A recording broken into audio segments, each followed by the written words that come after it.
In this video, I'm going to demonstrate how to use the EA platform to collaborate with your team when filling in ESG surveys, RFPs, or any type of form. So here we have a set of questions, and if you click on Review on one of the questions, then you'll open up the answer drawer.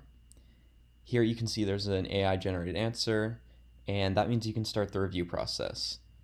So first of all, if you want to assign someone else in the organization to review the question, you can use this box here to assign a team member. And now it says that this question is in review by Tori Harris. And when we look at the list of questions, you can see the assigned user is Tori Harris. You can also do this in bulk by clicking Assign Reviewers and then selecting all the questions that you want to assign to somebody. So I can assign these to Tori. And now once a few questions have been assigned to a user, you can also filter the list of questions by whoever you want to see. Or if you'd like to review the answer yourself, then instead of assigning it to a different member, you can use this button here that says Assign to me. And now I'm listed as the reviewer.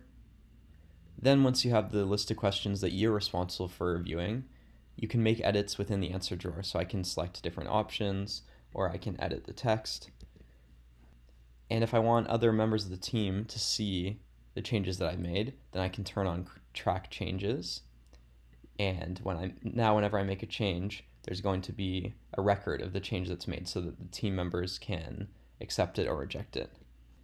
Once you're happy with the answer, you can set the status to approved using this box here, or you can click approve and next. This will change the color of the question to green, and that indicates to the rest of the team that you've completed your review and the answer is ready for submission.